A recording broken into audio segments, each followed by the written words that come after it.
esperábamos encontrar. Por lo tanto, puede que una vez realicemos la entrega haya alguna falla. En este caso, arreglamos los errores y pasamos nuevamente a escribir los casos de prueba. Y eso se vuelve un ciclo, ¿cierto? Un ciclo constante donde tenemos que probar cada cosa que hagamos. Y de esta manera comprobar que básicamente un test es verificar que nuestro proyecto funcione tal y como esperamos. ¿Listo? Pero entonces, ¿qué son las pruebas unitarias? Básicamente forman parte de las pruebas de automatización y nos permiten probar unidades de código, ya sea una función, un método, una variable, temas muy específicos. Aquí no vamos a estar testeando todo un flujo, sino que vamos a estar desarrollando test para unidades, ¿cierto? Elementos muy pequeños, y esto es algo que tenemos que tener muy en cuenta y que lo vamos a ver ahorita durante la práctica, ¿sí? Y vamos a hacer uso de estas tres fases: arrange, add y assert. ¿Qué son estas tres fases? Es lo que vamos a utilizar al momento de realizar nuestras pruebas unitarias.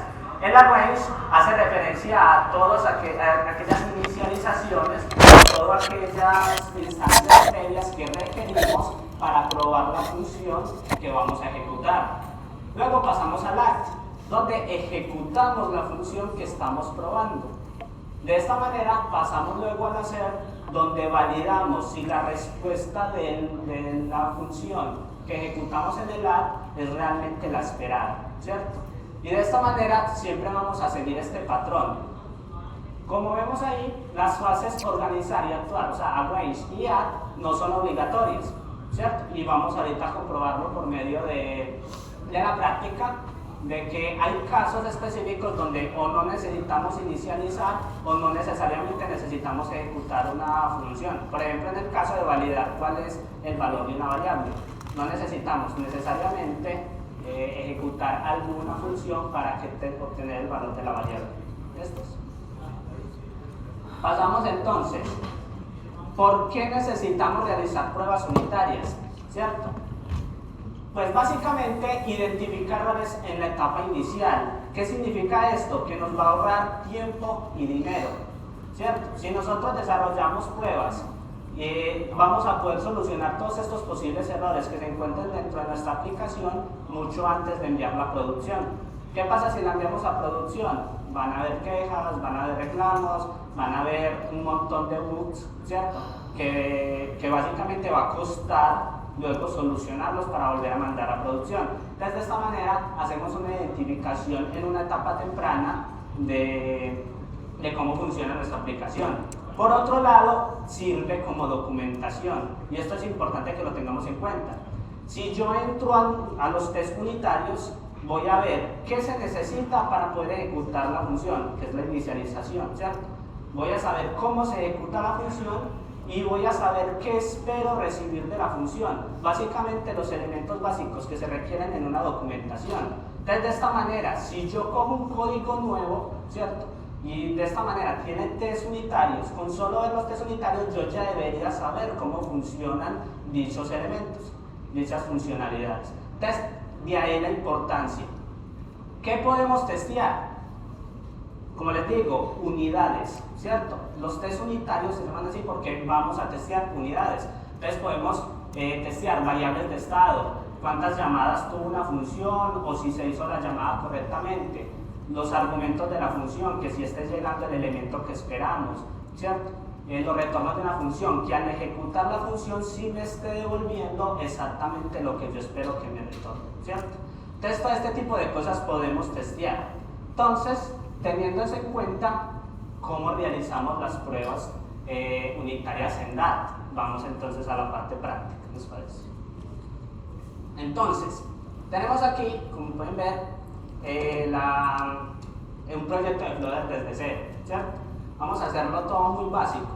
Lo primero y elemental que tenemos que validar al momento de empezar a hacer pruebas es que en nuestro prospect.jam se encuentre la dependencia de Flutter Test.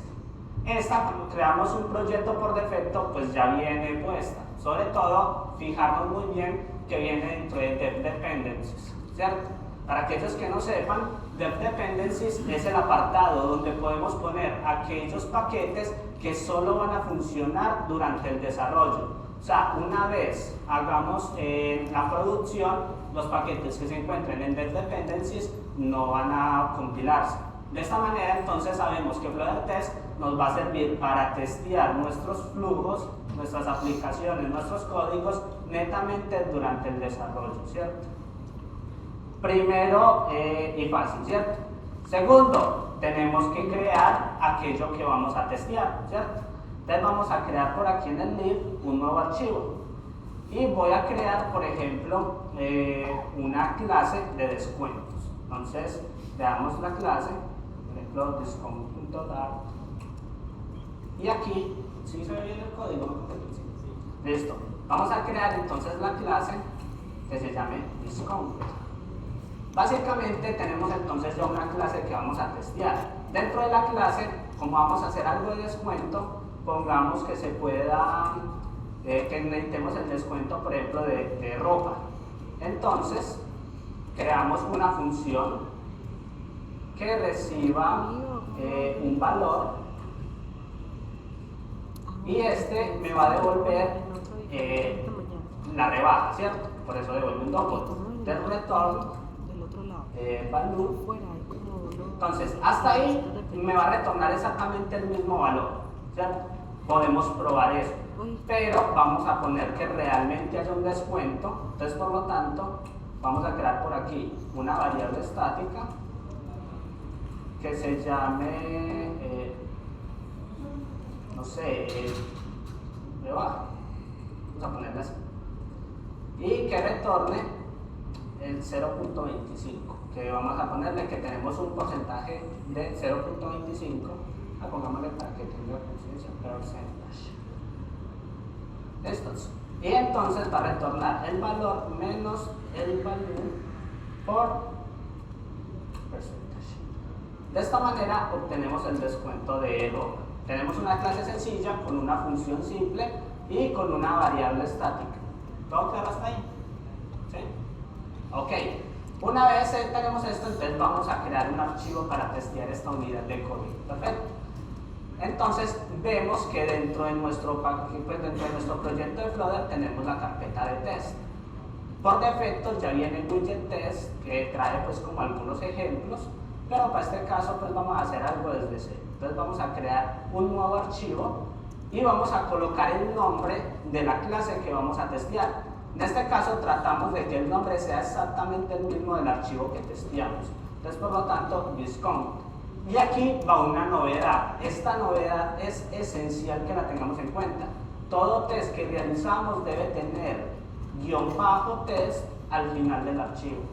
De esta manera el framework va a detectar que esto es un test y nos va a ayudar mucho más con la autocompletación, con el compilado y demás. Test.dat. ¿Sí? De esta manera tenemos creado nuestro test, nuestro archivo de test. Cuando yo creo un main, ustedes se pueden fijar que en un main natural de Dart nos pone aquí arriba run, debug, profile, ¿cierto? Pero cuando se trata de test, el profile no es necesario, ¿cierto? Solo el run y debug. Y nos va a permitir implementar funciones de test, como por ejemplo la reservada, la palabra reservada test, que nos permite realizar un test. Esta palabra reservada debe ser importada del paquete de Flutter Test, que ya viene por defecto en el booster.yan. Entonces importamos Flutter-test y básicamente vemos que ya no sale ningún error, ¿cierto? Como vemos en esta función de test, se compone básicamente de una descripción y la ejecución del test. Es básicamente lo que podemos ver ahí. La descripción es importante. Tenemos que escribir qué es aquello que vamos a testear. Ojo, si yo llego y leo un test que dice hola mundo, pero el test hace otra cosa más compleja, yo directamente ya no sé qué hace ese test, ¿cierto? Por eso las descripciones tenemos que tener en cuenta, y ahorita lo veíamos en la charla inaugural, de que estamos trabajando muchas veces en equipo con otras personas que necesitan leer nuestros códigos. Por lo tanto, vamos a poner una buena descripción. En este caso ponemos, por ejemplo, la clase que vamos a probar, cuál es el valor que tiene en el estado inicial. Entonces le digo que, por ejemplo, voy a probar que el 25% de 10.000 y le digo cuánto estoy esperando que sea. Entonces debe ser 7.500, ¿correcto? Voy a probar si esto es realmente funciona, si realmente mi clase hace eso. Entonces, pongo aquí arrange para seguir los lineamientos del patrón de las tres fases, y aquí el assert. Entonces, arrange, les recuerdo, instancio, creo todo aquello necesario para poder ejecutar la función que necesito. Para yo poder ejecutar la función del descuento de ropa, necesito, obviamente, crear la instancia de discount. Aquí no me lo está trayendo, vamos a importarlo manualmente. Discount. Entonces, discount, le ponemos también discount a la variable, es igual a discount. Entonces, creo la instancia de discount. Necesaria la instancia para poder realizar la ejecución que necesito. Segundo, la ejecución. Entonces, final result va a ser igual a discount.close. Y aquí le mando los 10. ¿Cierto? Muy bien, entonces, yo ya sé qué es lo que me debe devolver. Por eso les decía, lo importante de entender esto es que cuando testeamos unidades vamos a testear siempre valores esperados. Si no nos devuelve un valor esperado, ahí es donde empezamos a reformar código, ¿cierto? Esto no nos va a decir un error que nosotros no tengamos mapeado dentro de nuestras aplicaciones. Entonces, por lo tanto, ponemos la palabra clave expect, que nos recibe dos valores. El valor actual, que es el valor que nos da el resultado de nuestras ejecuciones, y tenemos el measure, que es básicamente qué es lo que esperamos que sea igual a actual, ¿cierto? Entonces en actual ponemos el result y, por ejemplo, yo espero que esto sea igual a 8.000. ¿Por qué pongo 8.000 y no 7.500? Supongamos que yo corro eso y automáticamente me dice que el test está bueno. Ahora, eso es una manera de probar si está fallando. Exactamente. Entonces, si yo ejecuto eso y automáticamente me sale que funcionó, ¿cierto? Algo sigue fallando. Puede que el test haya pasado, pero mi flujo, mi unidad está fallando. Entonces es muy importante siempre hacer fallar el test primero antes de poner la solución correcta. De esta manera estamos validando los diferentes aspectos de nuestra unidad. No, pero 8.000 para que falle. No, por los 7.500 que te va a fallar. A ver, los 7.500.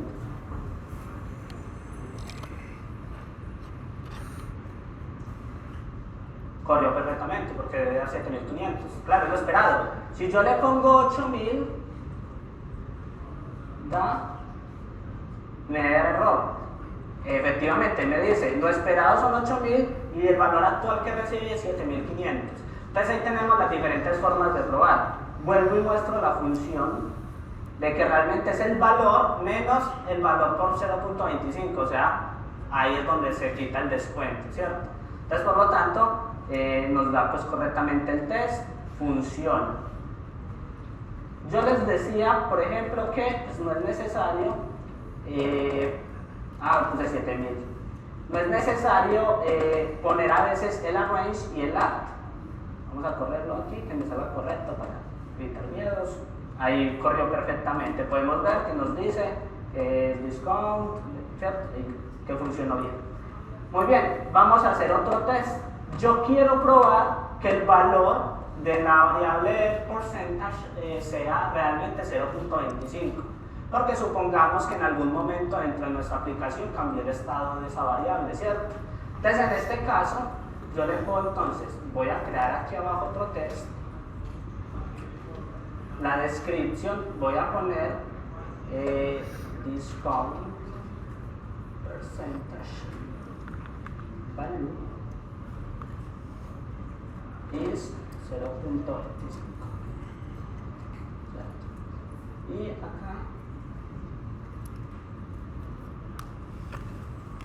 ponemos, por ejemplo, nuevamente el arrange, el gap. Obviamente cabe aclarar de que no es necesario poner esos comentarios. En este momento lo estoy haciendo pues como método de enseñanza, ¿cierto? Pero pues no es necesario. Entonces, dado que esta variable es una variable que es estática, yo puedo acceder directamente desde la clase a ella. Yo, por ejemplo, aquí puedo poner directamente el spec y poner discount.percentage y poner cuál es el valor esperado. Aquí compruebo, demuestro de que realmente no es necesario poner en todos los casos el arrange o el add, ¿cierto? Ahí lo puse a correr y me funcionó perfectamente, como se esperaba. Como se esperaba, así me estoy entonces, piense que no necesitaba realizar ninguna instancia para hacer este test, no necesitaba de ninguna forma realizar una ejecución de alguna función. Entonces, por lo tanto, con el mero hecho de hacer el assert, puedo lograr lo esperado. Entonces, el assert siempre es obligatorio porque es la forma de comprobar que realmente mi test funciona, ¿cierto? ¿Dudas, preguntas, inquietudes hasta aquí? Hola. Es una mala práctica poner que dinámicamente el discount del 25% sea igual a la variable. Como aquí lo hice en este caso. En la descripción de errores, sí, poner que sea dinámico. No entendí la pregunta. Sí, que en vez de decir discount 25%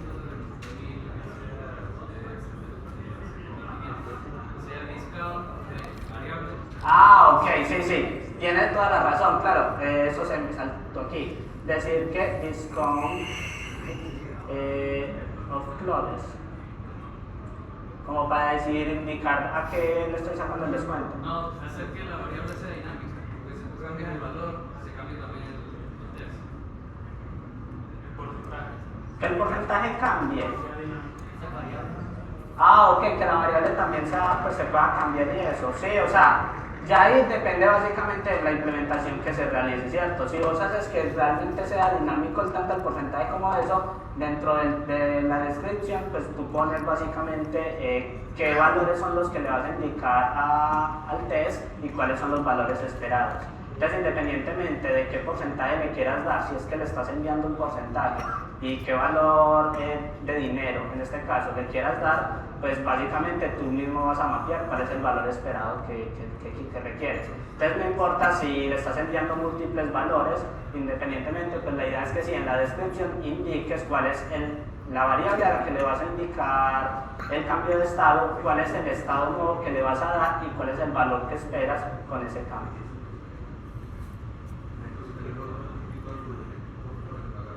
Al volumen. Una pregunta, si el primer test dice discount 25%,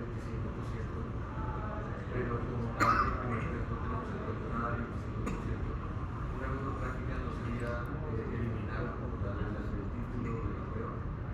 No, realmente no. ¿Por qué? Porque básicamente cuando yo testeo la unidad, yo sé qué es lo que está ejecutando la unidad, ¿cierto? Entonces, por lo tanto, si yo al crear el código sé que sí o sí se está ejecutando es un descuento del 25%, entonces al dar ese valor puede que no se indique dentro del test nada referente a un 25%, pero es la funcionalidad que se le está aplicando internamente a la función. Entonces, por lo tanto, pues se debe indicar los...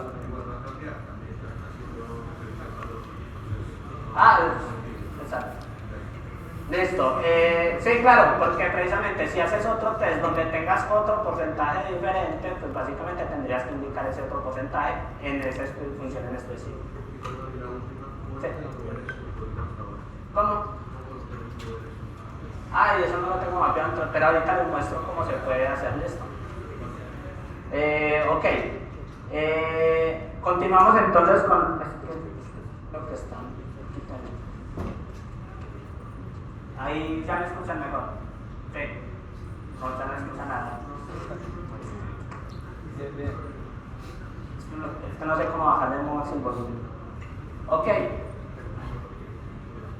Se detuvo.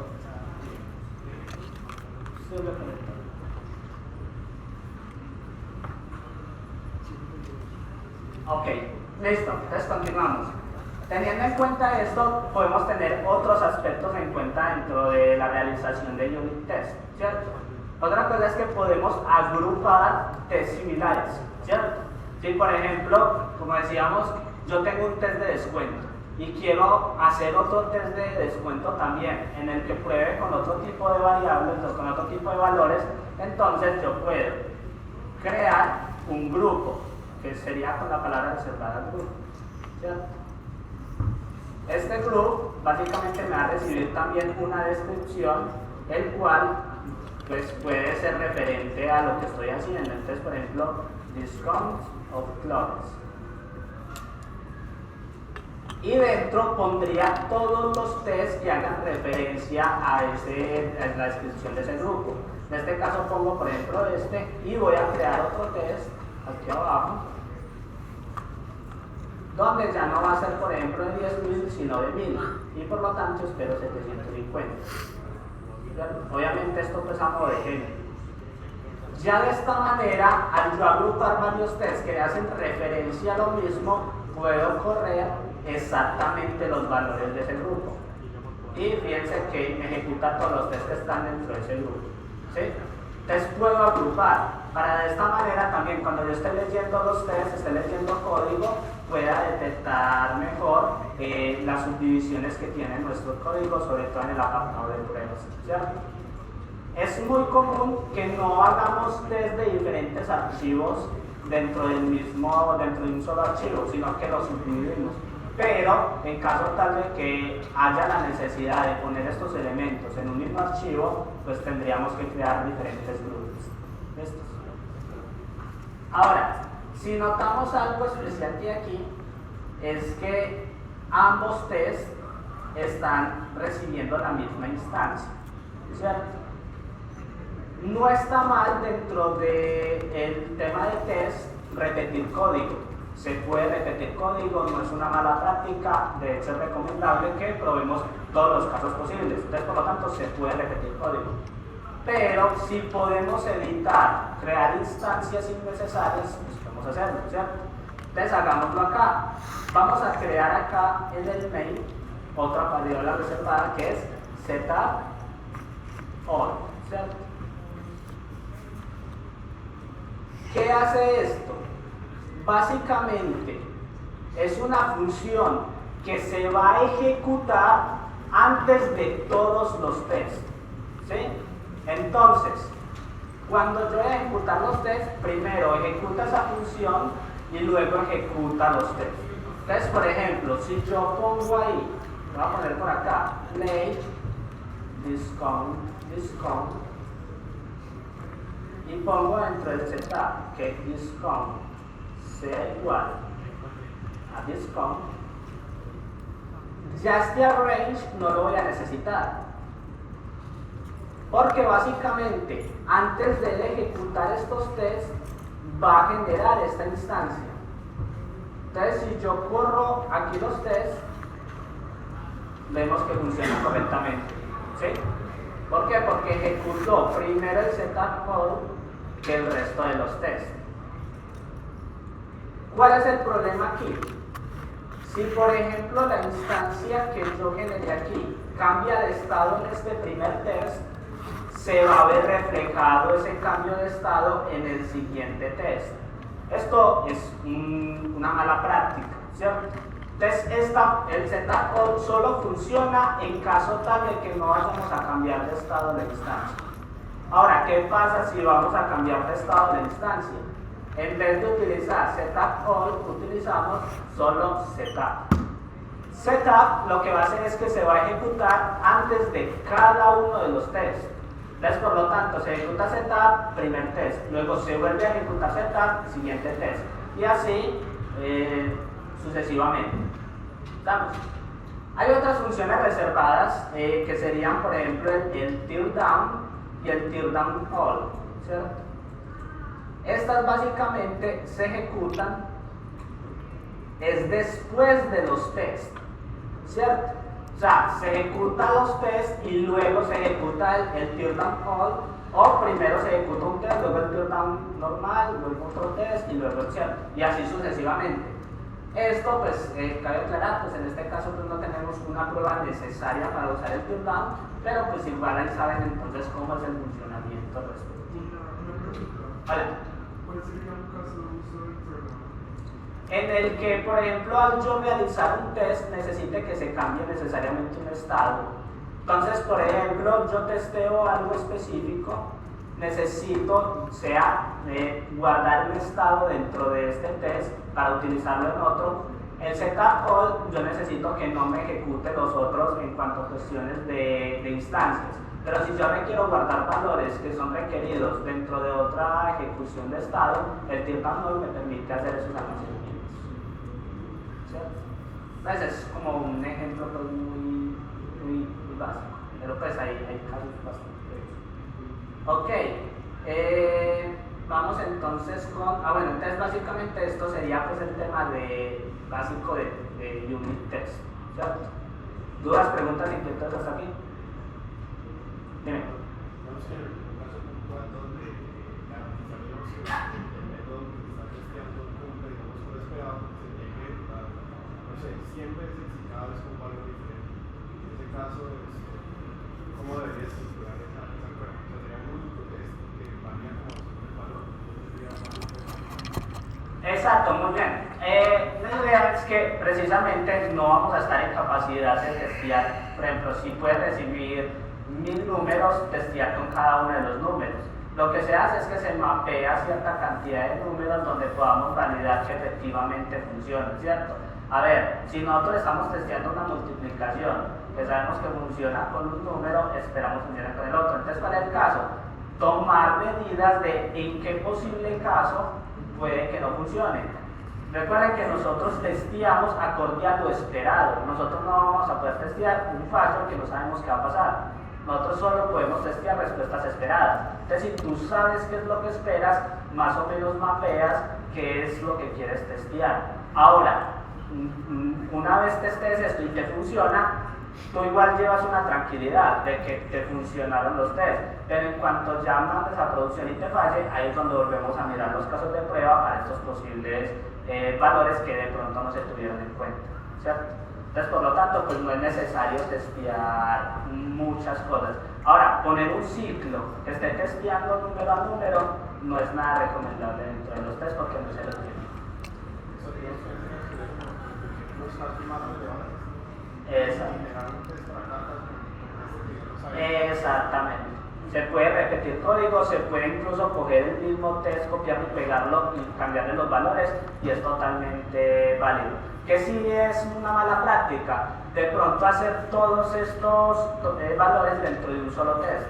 Porque, hombre, Flutter nos va a permitir poner varios specs dentro de un mismo test, varias ejecuciones y no es un pecado.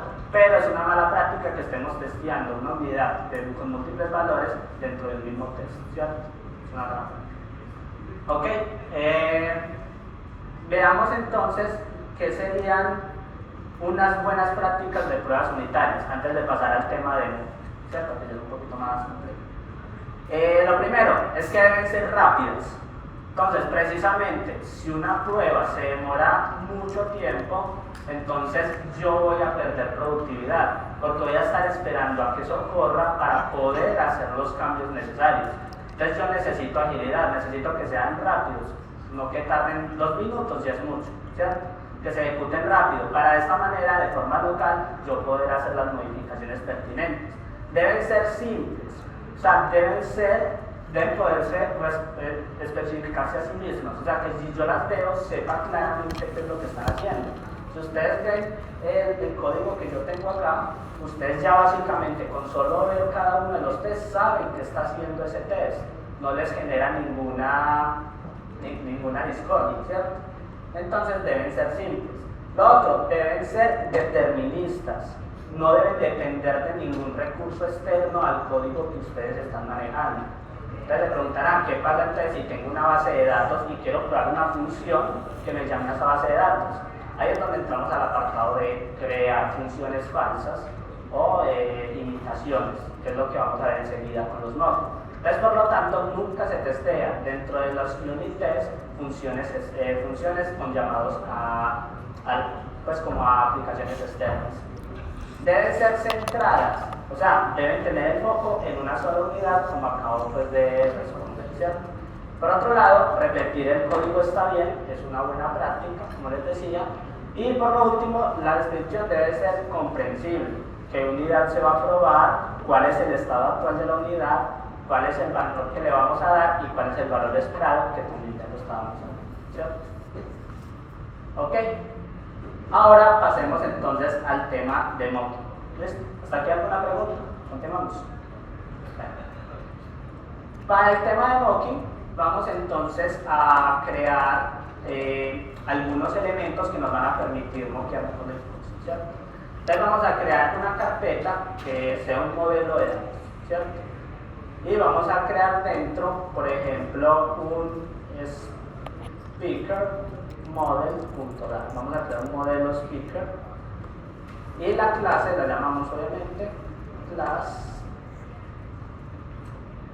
speaker model, ¿sí? Dentro del speaker model vamos a tener una variable, un string speaker, que por el momento la vamos a poner vacía, y vamos a crear entonces un constructor, que el constructor nos recibe un string result, y vamos a hacer que cuando el constructor reciba ese valor de resultado se le asigne a speaker. De esta manera, cuando se llame el constructor de este modelo, va a recibir un valor y este valor se lo asignamos a nuestra variable interna. Y vamos a crear un método estático from string que reciba un string result y que cuando lo reciba retorne un speaker model result, ¿cierto? Ok, se entiende, es un modelo con un constructor que recibe un string, en cuanto recibe ese string se lo asigna a nuestra variable interna que es speaker. Creamos un método estático que se llama fromString, que es que cuando le enviemos un string nos devuelva un speaker model que internamente tenga ese string. ¿Está claro pues cómo es el funcionamiento? Este es solo un modelo que vamos a utilizar para probar también temas de cómo comprobar una clase realmente que un elemento sí pertenece a un modelo. Por otro lado, vamos a crear un llamado a base de datos. Entonces voy a crear otra carpeta, que se llame repositorio, y dentro voy a crear un archivo, vamos a ponerle repositorio, .dat, ¿sí?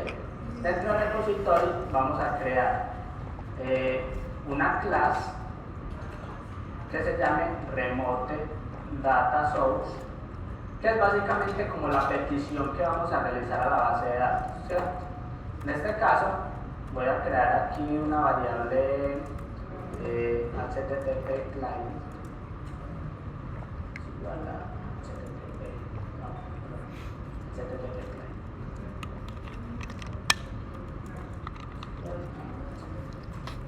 Va a crear esta variable para simular pues, que estamos haciendo el llamado a la base de datos, y dentro entonces hacemos el llamado, que es un queueTo, que nos va a retornar un string y le vamos a poner el texto, ¿cierto?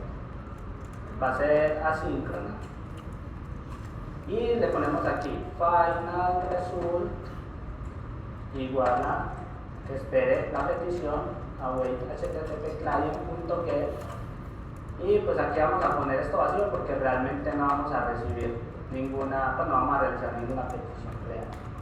Es solo como para crear la función y que tengamos pues como mapeados. Y retornamos un result.php. Listo. Creé mi llamado a la base de datos.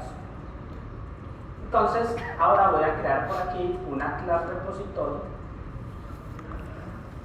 que básicamente me va a tener una variable final remote data source, que es por medio de la cual vamos a hacer la petición.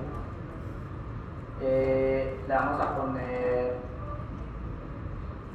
que repositorio, el constructor reciba esa clase. Entonces ahí, básicamente cada que llamamos repository le mandamos bajo inyección de dependencias la clase remote data source, que es la que nos hace realmente la petición. Dentro ya ponemos un future que nos retorne un speaker model, ¿cierto? Y le ponemos también fetch, su nombre. Muy bien, que sea asíncrono. Y le ponemos late string result para obtener, que es donde vamos a obtener el resultado. Y luego ponemos un try catch. Le decimos que en caso tal de que, pues que primero result haga llamado a la petición web, ¿cierto? Remote data source.fetch. Esto. En caso tal de que falle la petición porque el servidor se cayó o cualquiera de esas excepciones, ponemos un throw exception. Esto. Si funcionó perfectamente el try catch, podemos decir que final speaker es igual a speaker model punto from string y le mandamos el result. Y entonces ya podemos retornar el speaker. Entonces, ¿qué estamos haciendo aquí? Básicamente estamos haciendo una clase que nos va a hacer la petición HTTP. Y estamos creando una clase repositorio que le inyectamos por dependencia, es el llamado a la base de datos y que nos va a retornar un speaker model, ¿cierto? Un speaker. Entonces hacemos un try catch por si en caso tal no funciona la petición, nos genere una excepción. Y vamos entonces a analizar ahorita dentro de las pruebas qué pasa si llega el valor correcto, pero qué pasa también si recibe una excepción, ¿cierto? Hay que probar todos estos métodos posibles. Entonces, vamos a la parte del mock. Dentro de nuestra carpeta de test, vamos a crear una nueva carpeta que se llame mock. ¿Qué es mock? Básicamente vamos a crear una clase falsa que interprete a la clase real. Entonces, vamos a crear aquí dentro un nuevo archivo que se llame mock remote data source.data. Para los mock no es necesario poner el guión bajo test porque no es el objetivo. Y aquí vamos a crear una clase y le ponemos como queramos, pero que haga referencia a la clase real y para mock. Entonces mock remote data source, por ejemplo, subset, ¿qué pasa cuando es correcta? Y a esa clase le vamos a implementar la clase real, que es remote data source. Aquí me va a pedir que tengo que crear el fetch y aquí ya yo retorno lo que yo quiera. Entonces le puedo retornar return un future value, que obviamente es un futuro future value que sea exitoso. O sea, que me retorne bien. Ahora, si van cogiendo la idea, básicamente, al inyectar por dependencia repository la clase real, puede hacer la petición al server real. Ahora, como yo lo voy a inyectar por dependencia, es la falsa, la que cree de imitación, automáticamente me va a retornar es el valor que yo quiero que retorne. Entonces, fíjense que ahí estamos eliminando todo contacto con código externo, sino que directamente estamos haciendo qué pasa si recibo algo correcto, qué pasaría con mi función, funcionaría correctamente. Ahora, podemos copiarnos esta misma clase y validar, en vez de subset, poner fail, qué pasa si falla, ¿cierto? En este caso no retornaría un future value, sino que generaría una excepción. Un show comes socket, como si hubiera fallado el server, que diga entonces, de esta manera, pues ya tenemos dos validaciones de Remote Data Source. ¿Qué pasa cuando devuelve un valor correctamente? Pero ¿qué pasa cuando falla? ¿Sí? Ahí ya tenemos moqueado básicamente nuestro servicio, cuando recibimos información válida y cuando no recibimos información válida. Básicamente esto es un ejemplo muy sencillo, pero si ustedes tienen un backend que les puede dar muchas tipos de respuestas, pues habría que mapear y hacer un test por cada tipo de respuesta, ¿cierto? Entonces en este caso vamos entonces a probar este modo, ¿sí? Entonces vamos a crear aquí una carpeta que se llame repository y dentro de la carpeta creamos repository --test, importantísimo, .dar. Fíjense que trato de mantener siempre la misma estructura del lib, simplemente que abajo es con respecto a los tests, ¿correcto? Entonces, hacemos el main, recordemos que hay que importar loader test,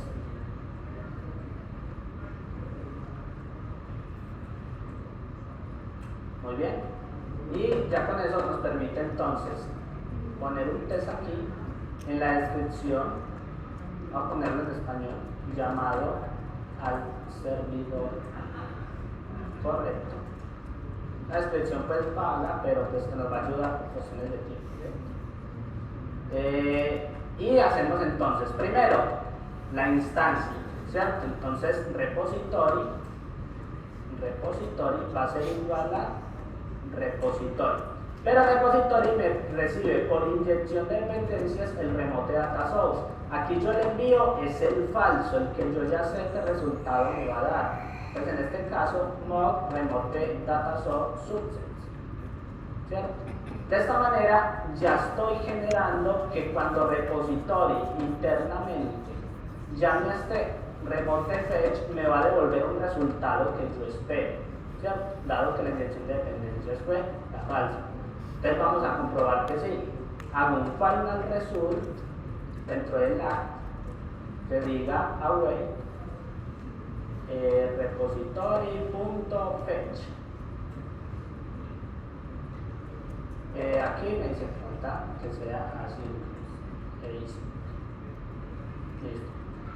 Y ya puedo poner entonces un spec, ¿cierto? Yo espero que el resultado sea de qué tipo, pues de speaker model, porque es lo que me retorna repository.fetch, un speaker model. Entonces yo le voy a decir que el resultado is a, y dentro de mayor que menor que ponemos el modelo. De esta manera podemos comprobar si el valor que me resultó es de este tipo de clase, ¿cierto? Pertenece a esta clase. Entonces si yo corro esto, ahí me salió correctamente, ¿cierto? Incluso si abro por aquí, no me sale para abrir la terminal. Ahí. Fíjense que me sale pues el chuleadito de que funcionó correctamente. Entonces digamos que no tenemos ningún inconveniente. Pero ¿qué pasa si queremos probar entonces que no funcionó? Entonces me puedo copiar este test y ya llamado al servidor caído, ¿cierto? Que el servidor no funciona. Entonces en vez de mandarle el mod que sea subset, le ponemos el failure, ¿sí? Por lo tanto, yo estoy esperando aquí que me dé una excepción. Pues show exception. Hay algo aquí que no va a funcionar. Una excepción. Cuando tiene la sesión, no va a tener ninguna excepción porque está con la sesión vacía. Exacto. ¿Qué pasa? Yo aquí le estoy asignando, cuando haga el repository.fetch va a generar una excepción y le estoy diciendo que esa excepción la guarde en result. La excepción no se puede almacenar en una variable, ¿cierto? Se puede almacenar el mensaje de la excepción, claramente. Pero entonces en este caso ya no necesitamos como tal el act, ¿cierto? Porque ya sabemos que no es obligatorio. Yo puedo aquí directamente hacer la petición repository.fetch. y esta línea pues ya no la necesitaría. ¿Qué pasa? Que si corro esto debería generar una excepción. Por lo tanto, fíjense que funciona el test, ¿cierto?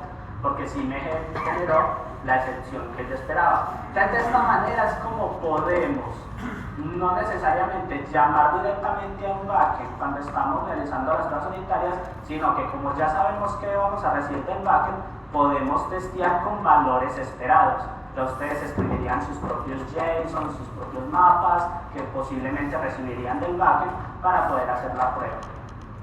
¿Listo? ¿Dudas, preguntas, inquietudes hasta aquí? ¿Estamos claros? Perfecto. Ahora, esto es un moqueo manual que nosotros mismos escribimos las posibles respuestas que esperamos recibir. Pero hay forma de utilizar paquetes que nos permiten agilizar este proceso, ¿cierto? En este caso vamos a utilizar el paquete de Mocktail. Por aquí. Mocktail, ¿ok? No necesariamente necesitamos una generación de código. Por lo tanto, dentro de Test Dependencies escribimos nuestra clase, Mocktail, ¿sí? Y ejecutamos para que pues, correctamente nuestro bucket. Corriendo, ejecuto sin problema. Entonces voy a crear dentro del repository otro archivo que diga repository-mocktail test.type, ¿cierto? En este caso podemos copiarnos lo mismo que hicimos en el otro test y cambiarlo a remote, sí, pero vamos a hacerlo aquí desde cero, simplecito, para que entendamos. Lo primero, importamos nuevamente Explorer Test y vamos a importar Mocktail. Con estas dos clases creamos el main común y corriente, pero antes del main vamos a crear la clase falsa, o sea, la moqueada que vamos a generar. Entonces aquí es mucho más fácil porque creamos class y le ponemos el nombre. Entonces aquí sería mock remote data source. Aquí le decimos extends de la clase mock, que esta clase viene entre Mocktail, y le decimos implement remote data source. De esta manera no nos pide ninguna implementación, ¿cierto? Ya sabemos que esta va a ser nuestra clase falsa. Pero entonces, ¿cómo sabemos qué valores nos va a devolver el llamado a esa función? Aquí es donde lo vamos a crear. Entonces creamos el test, ponemos la descripción, llamado al servidor correcto. Y por lo tanto, dentro de la implementación, paso número 1, tenemos que crear una instancia de nuestra clase falsa. Entonces final mock va a ser igual a mock remote data source. Otra instancia, la de repository.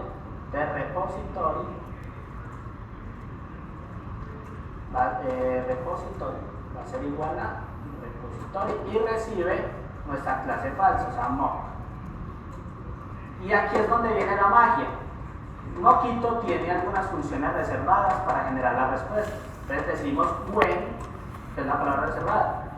Dentro de when nos recibe aquí la ejecución. Entonces la ejecución que estamos esperando es repository.fetch.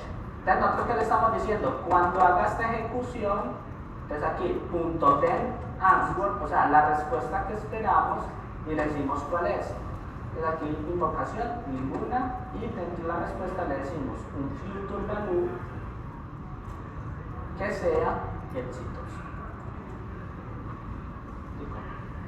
Aquí me falta medio error porque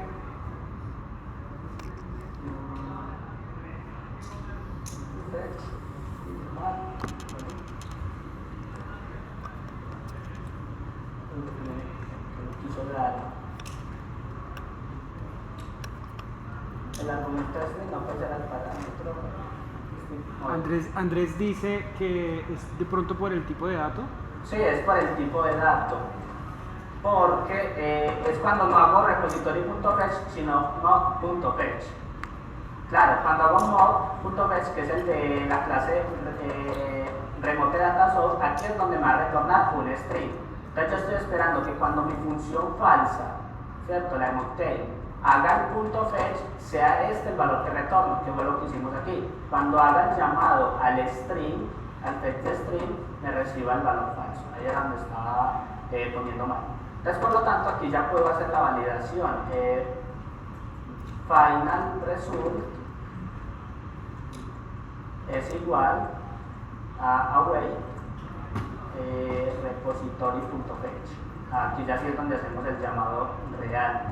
Ponemos que sea asíncrono y ponemos el spec que diga result y verificamos nuevamente que este valor is up, o sea del tipo speaker mode. Con esto podemos hacer entre la validación. Una forma diferente de ejecutar mod, no requiero crear clases aparte y decirle cuál es la respuesta ni las implementaciones, sino que esto lo genera de manera automática. Si corro este test, ahí validamos de que corrió correctamente y aquí en consola pues nos va a mostrar que efectivamente el llamado fue correcto. Entonces esta es la forma de utilizar Mocktail en caso tal de que no queramos implementar nuestros propios mods, ¿cierto? Entonces ya para finalizar, quiero darle pues, agradecimientos a estos equipos que fueron los que me apoyaron en todo este proceso de crecimiento y en la construcción de este taller. Pragma, somos Aleteo, el grupo Axioma, el grupo Pictober de Bancolombia y Jimena Leiva de Pragma Perú. Y pues eso es todo. Muchísimas gracias.